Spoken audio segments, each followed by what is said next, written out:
farm lot. Ito po yung property. Nakikita niyo po dito yung, ito po yung muhon.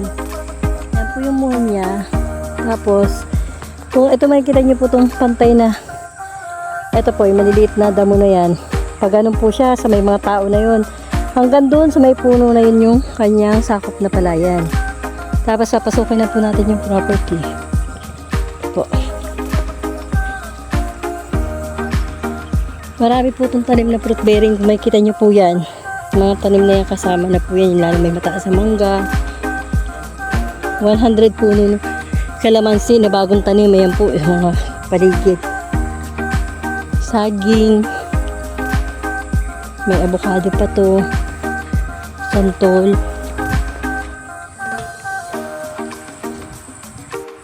Ito po kasama po itong property na to. Ito po yung pwedeng fish pan. Ano po? Ito po kasama po yung isang diretsyo ng muhon. Pag ganun. Ayan.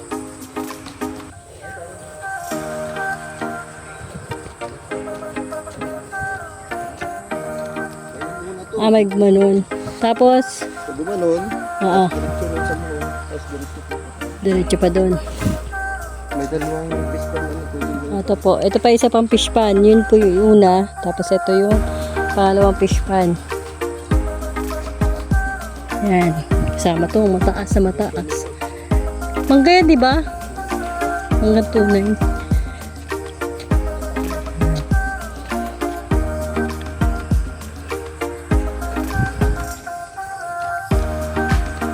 Dito sa palayan, hindi na ito nasama? Ay, may pilapil na po yan kasama. Hanggang sa puno ng mangga. Ay, kasama daw po yun pala puno na yun. Hindi pala yung isa na yun. Ito palang puno na itong tatapatan.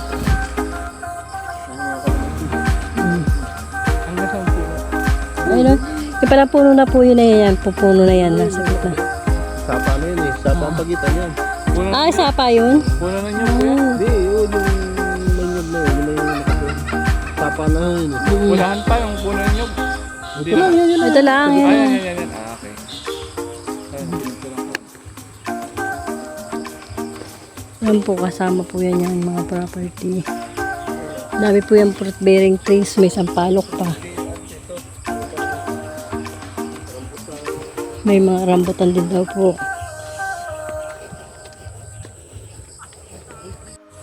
Ayan po yung kasamang bahay.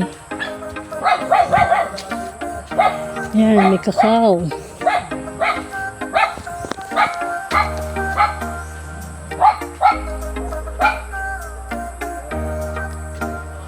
Po kasama po itong bahay.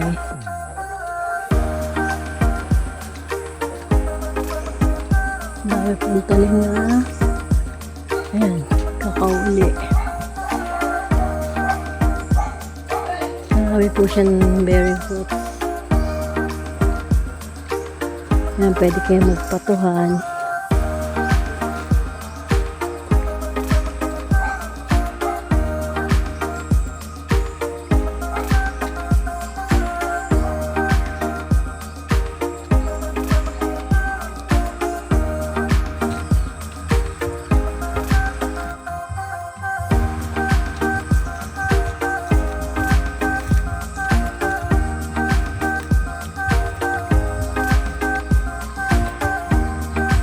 Daming tanim ng kakao, maliliit.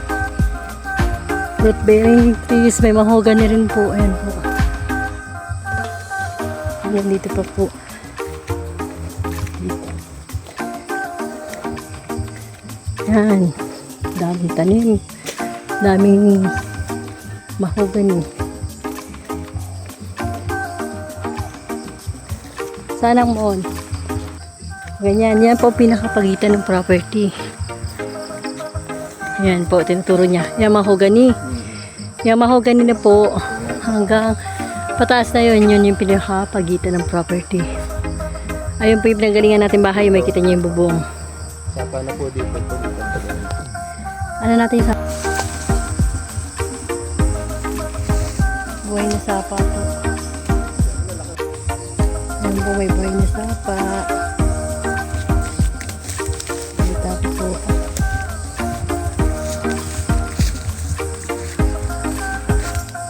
Ayan po, ang dami pong tanim na kalamansi. Malalaki po. Malalaki na po siya. Meron na po mga bunga yung halos yung iba. 100 puno ng kalamansi. Yan, manggang tunay. Bayabas.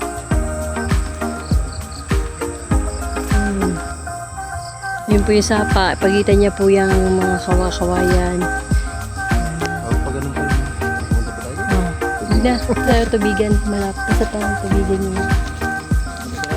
Hindi na. O, bayabas.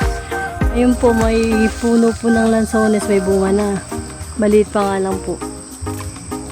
Pwede na siya, lab. Di pa, no?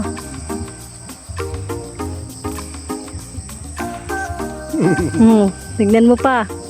Titignan mo pa, bibidyoan, picture mo. Nakakamiss nga yung lakad na ganun eh. Dahil sinunay, lagi tayong Lagi tayo nga kung saan pa tayo nagkikita. ano. Ayan po, ang lansones. Mumuha na lang po si Dondon. Yan, daming bunga.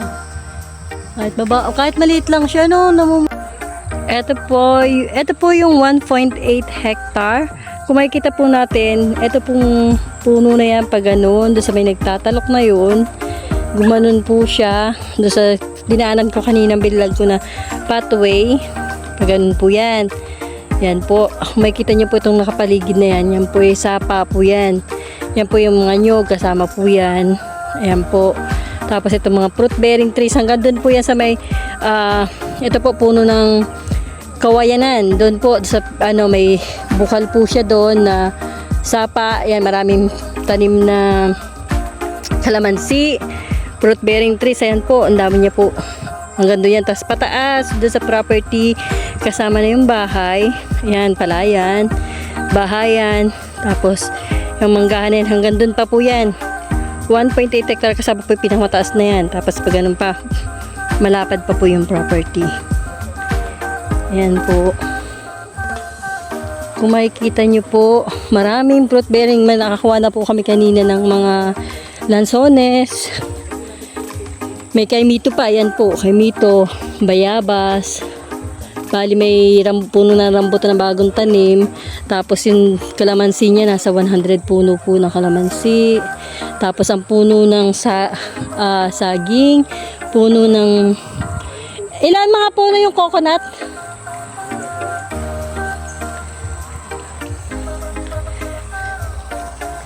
Ayan po yung patubig. Galing po yan sa sapa na buhay. Ayan. Lakas. Ito po yung pansamantalang daan natin. Pathway lang po. Lakad lang po tayo ng 5 minutes. Papunta sa labas.